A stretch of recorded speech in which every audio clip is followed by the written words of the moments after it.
প্রতি ঈদে আমাদের সিনেমা মুক্তি পায় তো এবং প্রতি মাসেও মুক্তি পায়।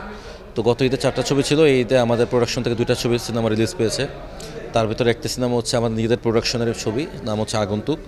তো আপনারা গতকালকেও দেখেছেন, আজকেও দেখেছেন যে হাউসফুল হাউসফুল হাউসফুল এবং অনেকে টিকিট না পেয়ে ফেরত যাচ্ছে।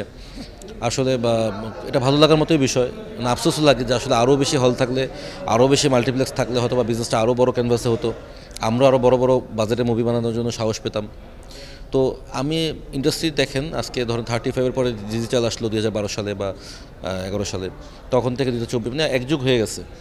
আমি পুরো ব্যাপারটাকে আসলে পজিটিভভাবে দেখতেছি যে আমরা স্লোলি আমরা আসলে ডেভেলপ করতেছি, আমাদের ডেভেলপ হচ্ছে, অডিয়েন্সের ডেভেলপ হচ্ছে। কারণ যারা আগে এক সময় বাংলা সিনেমা দেখলে নাক চিৎকাটো বা আসলে হল বিমুখ ছিল, তারা দেখেন আজকে তাদের পদচারণায় হল মানে আমাদের তাদেরকে হলে জায়গা দিতে পারছে না। একটা হলের ক্যাপাসিটি একটা শোতে যদি 300 সিট থাকে, সেখানে দেখেন যে 3000 লোক সিনেমা দেখার জন্য আসতেছে। কারণ অনেকে তো জানে না অনলাইনে কীভাবে কাটে, জানে না। তো এই সম্পূর্ণ ব্যাপারটাকে আমি খুব পজিটিভভাবে দেখতেছি। আমি কখনো অন্যের ছবিকে মানে এমন নয় যে আমি পরের ছবি মনে করি।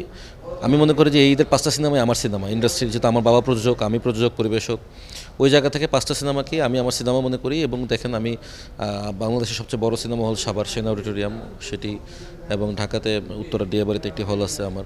তো 2টা হলেই কিন্তু আমি বেসিক্যালি তুফান চালাচ্ছি।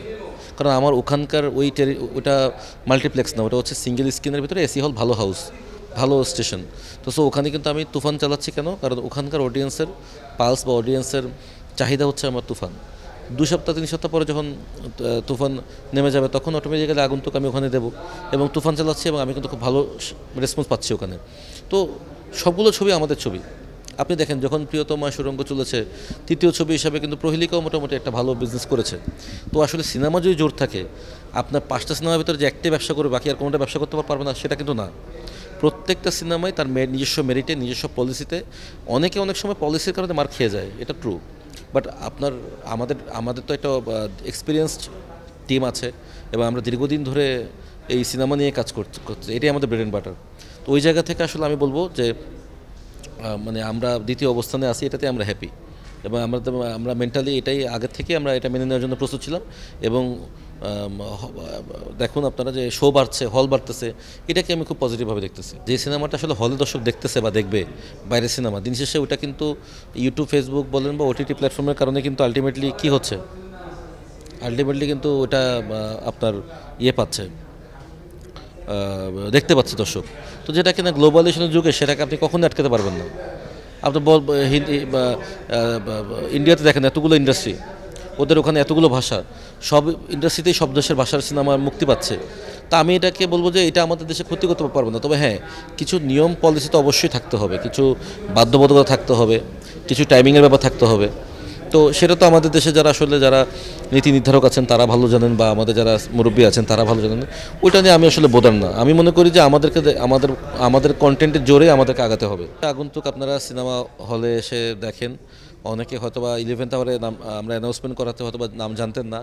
আস্তে টিভিতে আপনাদের যারা এই যে গণমাধ্যমের কারণে নামটা স্প্রেড হয়েছে গত 2-3 দিন ধরে, এবং ট্রেলারটা ভাইরাল হয়েছে। তো সেই জায়গা থেকে আমি বলবো যে আপনারা সিনেমাটা দেখেন। এখন আপাতত আমরা মাল্টিপ্লেক্স রিলিজ করেছি, 7-10 দিন পর থেকে আমরা সিঙ্গেল হলেও আসতেছি। তো সিনেমাটা থেকে আমি দেখতে বলবো। আর এই সিনেমার ট্রেলার যারা দেখেছে সবাই কিন্তু এক বাক্যে এটা বলেছে, দে আর ইন্টারেস্টেড টু ওয়াচ।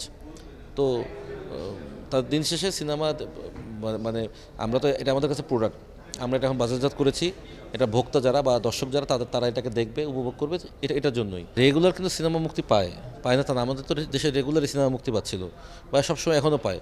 কিন্তু ঈদের যে ব্যাপারটা হয়েছে যে আপনারা আমরা যে বছর পরাণ রিলিজ করি, ওই বছর থেকে আসলে ঈদের সিনেমার ব্যবসা নতুন করে একটা দিক উন্মোচিত হয়।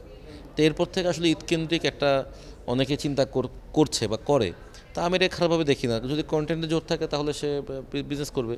যেন আমরা ঢাকায় একটা রিলিজ করেছিলাম ঈদ ছাড়া, আমরা বিজনেস খুবই বাম্পার অনেক ভালো ব্যবসা করেছিলাম। তো ব্যবসা করতে যে ঈদ লাগবে তা না, কিন্তু এখন যারা নির্মাতা বা পরিবেশনা প্রতিষ্ঠান থাকে, এটা তাদের আসলে ক্যালকুলেশন, তারা সিনেমাটা কখন আনবে। বাট হ্যাঁ, অনেক সময় যেমন গত ঈদে 11টা ছবি, এটা আবার অনেক বেশি হয়ে গেছিলো। সেখানে 6 থেকে 7টা ছবি এনাফ ছিল আমি মনে করি। এই ডে যেমন 5টা ছবি, আমি মনে করি যে হ্যাঁ ঠিকঠাক আছে, হয়তো আর একটা কম হতে পারতো, কিন্তু তারপর আমি বলবো যে 5টা সিনেমা ঠিক আছে, কারণ 5 ধরনের ছবি, 5 রকমের ছবি। সো মানুষ 5 রকমের সিনেমা দেখবে। কারো কাছে অ্যাকশন ভালো লাগে সে অ্যাকশন দেখবে, কারো কাছে সাইকো থ্রিল ভালো লাগে সে সেইটা দেখবে, কারো কাছে যদি আবার একটু মনে হয় না আমি একটু আরেকটু ডিফারেন্ট ধরনের সিনেমা দেখবো, তার যদি রুচির সাথে এখানে বাকি 5টা ছবির কোনোটা ট্রেলার বা পোস্টার মিলে যায় সে ওটা দেখবে।